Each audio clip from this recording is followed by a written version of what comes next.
नमस्कार दोस्तों, मेरा नाम है अभिमन्यु शर्मा और आप देख रहे हैं आपका अपना YouTube channel study with MR. आज हम 11वीं क्लास पॉलिटिकल साइंस के चैप्टर 1 का पार्ट 2 करेंगे। अगर आपने पार्ट 1 नहीं देखा है तो डिस्क्रिप्शन में लिंक दे दिया, प्लीज़ पार्ट 1 को पहले ज़रूर देख लीजिएगा। और ज़्यादा अपडेटेड रहने के लिए, नोट्स पाने के लिए और इंटरेस्टिंग सवालों के आंसर्स देने के लिए आप हमारा टेलीग्राम चैनल भी ज्वाइन कर लीजिएगा।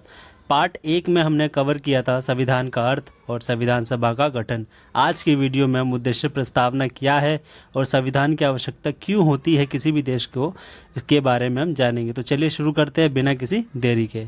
तीसरा टॉपिक है उद्देश्य प्रस्तावना। जिस तरह एक बुक के अंदर इंडेक्स होता है ना, जो हमें पूरी बुक में क्या क्या है बताता है, ठीक उसी तरह हमारे भारतीय संविधान में क्या क्या है उसकी संक्षिप्त में या फिर कहें तो शॉर्ट में जानकारी हमारी उद्देश्य प्रस्तावना ही देती है।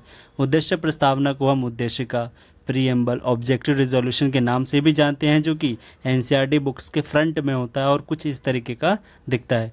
उद्देश्य प्रस्तावना को जवाहरलाल नेहरू ने 13 दिसंबर 1946 में संविधान सभा में पेश किया था, जो कि 22 जनवरी 1947 में स्वीकार किया गया। उद्देश्य प्रस्तावना को हम संविधान की कुंजी भी कहते हैं। यहाँ आप एक बात और समझिए कि ये वाला उद्देश्य प्रस्तावना जो कि जवाहरलाल नेहरू ने 13 दिसंबर 1946 में पेश किया था, वो आज के उद्देश्य प्रस्तावना से थोड़ा सा अलग है, क्योंकि आज वाले उद्देश्य प्रस्तावना में 3 नए शब्द जोड़े गए हैं, जो कि 42वां संशोधन करके 1976 में जोड़ा गया। और ये 3 शब्द है SIS। एस मतलब सेकुलरिज्म, हिंदी में बोलते हैं पंथ निरपेक्ष। आई मतलब हो गया इंटीग्रिटी, एकता। एस मतलब हो गया सोशलिज्म, समाजवाद, जोड़े गए हैं।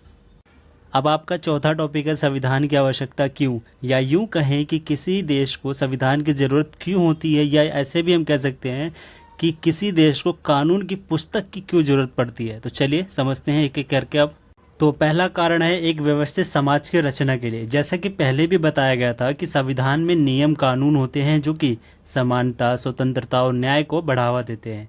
इसीलिए हमें या किसी भी देश को संविधान की ज़रूरत होती है। और एक और बात याद रखिए, जिस संविधान में समान कानून, स्वतंत्रता या न्याय मौजूद ना होना, वो संविधान ज़्यादा समय तक नहीं चल पाता है, क्योंकि जनता जो है विद्रोह कर देती है या फिर उनके खिलाफ हो जाती है।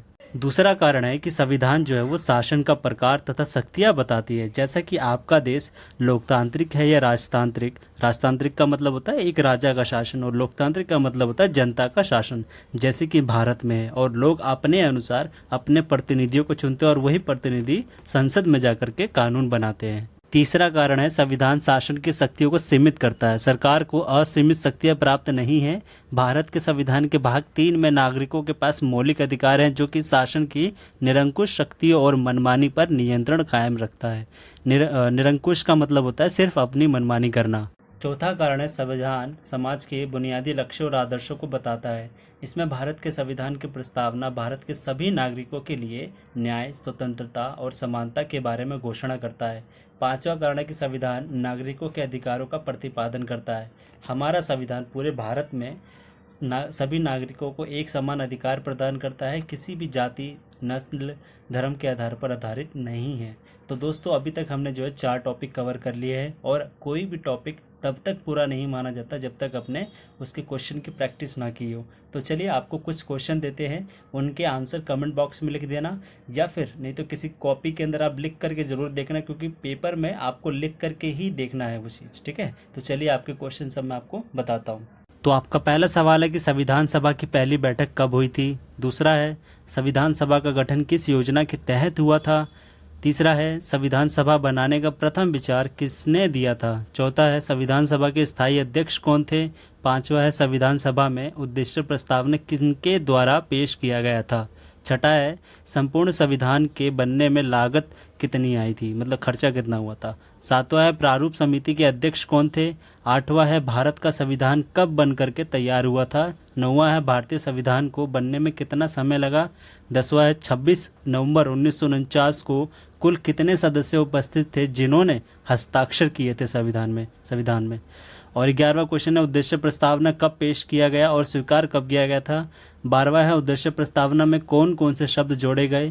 13वां क्वेश्चन है कि 26 नवंबर 1949 में तथा वर्तमान में कितने अनुच्छेद, भाग और अनुसूचियां मौजूद हैं। 14वां क्वेश्चन आपका विभाजन के बाद संविधान सभा में कितने सदस्य रह गए थे। तो इनके आंसर्स ना मैं आपको कमेंट बॉक्स के अंदर पिन भी कर दूंगा।